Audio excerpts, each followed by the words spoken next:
a boy destined to change our world.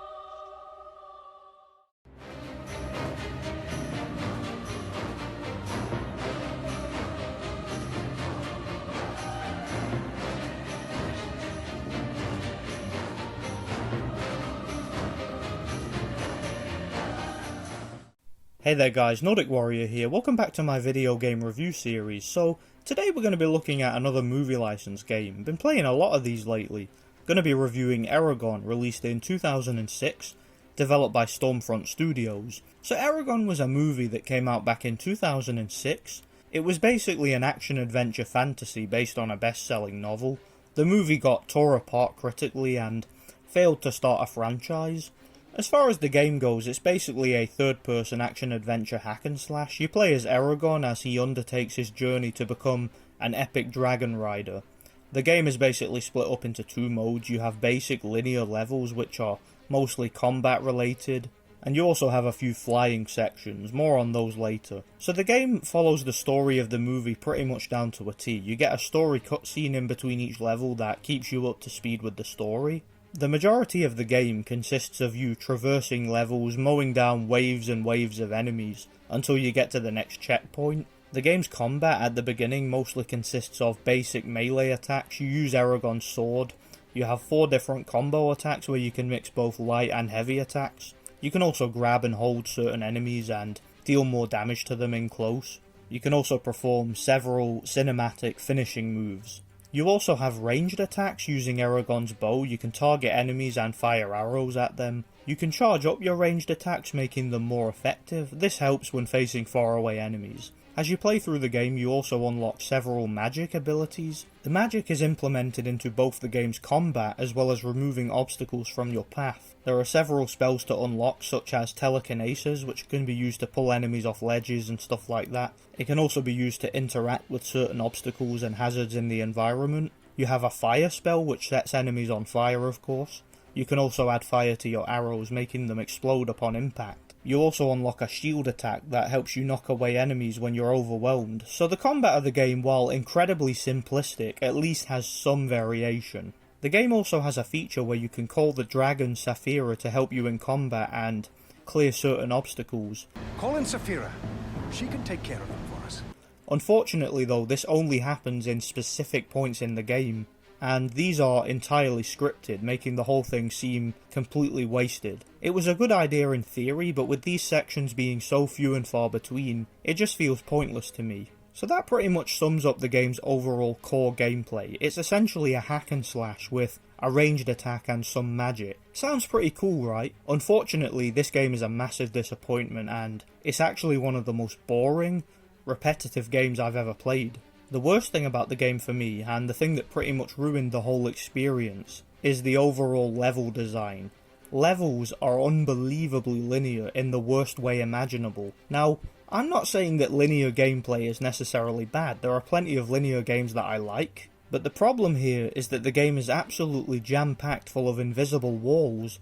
Levels are so linear to the point where you can't deviate from your path at all. You have a fixed camera, which by 2006 felt incredibly dated for a game like this, and there is no exploration value at all. You basically mash your way through waves and waves and waves of the same enemies over and over again. Enemies will seemingly spawn out of nowhere, and once you hack through them all, you simply move on to the next location and do the same thing again. This isn't so bad at first while the game's combat mechanics are still fresh, but very soon it will start to feel tedious. When you find yourself watching the exact same finishing moves over and over again, cutting down the same dumb enemies, it becomes very clear that the game lacks any kind of substance.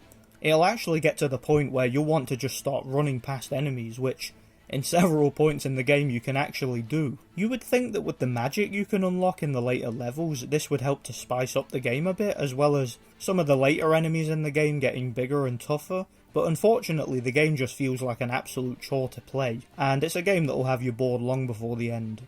I mentioned earlier that the game has some fly-in levels. These, to their credit, do spice up the game a bit, and provide some variety to the gameplay, and these sections at very least they look pretty cool, but unfortunately like the rest of the game it's just too linear and repetitive to be fun for very long. These sections are basically on-rail shooters, with a circular level design. You ride Saphira the dragon through these levels and you basically mash your attack button, shooting enemies in your path while trying to avoid their attacks. It's a pretty tedious process, but like I said before, it makes a change from the generic linear hack and slash sections of the game and just adds a little bit of variety.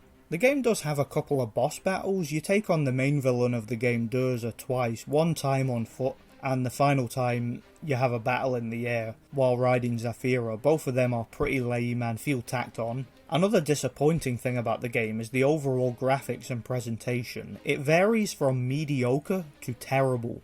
Some of the backgrounds and locations of the game look okay, and a few of them actually look pretty good, but the cutscenes in the game look absolutely atrocious, and the character models of the game look very, very poor too. They look dated even for 2006 in my opinion. Overall, the presentation is poor, and you can tell right off the bat that the game needed so much more time in development. It's to be expected to an extent with it being a movie license game and obviously having a shorter development cycle than most games, but to be honest, I can think of several movie license games that came out before this that look a lot better than this does. The game looks like an early PS2 title ported very poorly over to the Xbox 360, which is the version I'm reviewing, and it just looks really mediocre to me. So overall, the game is very mediocre and quite tedious. There are some small positives that it can lay claim to though. The game has some authenticity, with several of the main cast of the movie reprising their roles, such as Ed Spielers as Eragon,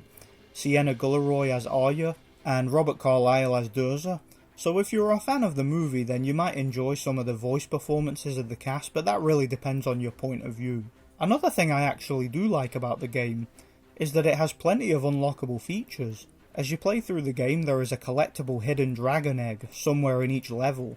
Each of these collectibles that you find unlocks a new feature. One unlockable feature is a secret level called Throne Room, where you basically get a survival horde mode, where you see how long you can last against waves and waves of the game's enemies. This mode is entirely optional and quite fun to just challenge yourself and see how long you can last. You also have numerous bonus features to unlock, such as behind the scenes footage of the game's development and interview with some of the developers. I found this fascinating to watch after playing the game and seeing how disappointing it was. To watch the developers at Stormfront trying their best with what they had was quite interesting. You get the feeling watching these interviews that the developers had a particular vision for the game, but just didn't have the resources or the time to make the game that they wanted. You begin the game as a player and as a game designer with this intense feeling of, I know how I want this to go. There's stuff that has to happen here, folks. As game designers, it's our job to involve the player in those missions and to bring that to life for them. I'm the executive in charge of production. What that really means is that everything that's creative about the game, everything that defines its vision, I don't do. You also unlock quite a lot of concept art to look at, which is quite interesting, as well as the interviews with the voice cast. Robert Carlyle in particular has a lot to say about both the game and the movie. Here's a choice for you, Dragon Rider. Join me, and together we will crush Galbatorian. It was a buzz for me because I play these games myself. I'm kind of ashamed to admit. You get the feeling that the whole cast enjoyed the project and had a lot of fun with it. How weird is it that, as generic and disappointing as this game is and how tedious it was to play through, I actually really enjoyed the bonus features that it had to offer.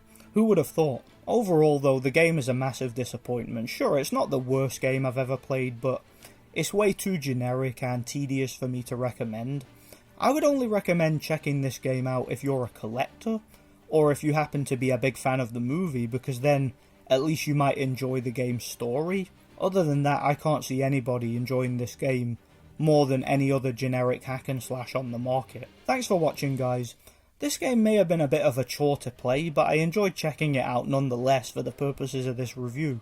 I give this game a 3 out of 10. It would have been lower, but I did enjoy some of the unlockable bonus features of the game, so that gives it an extra point.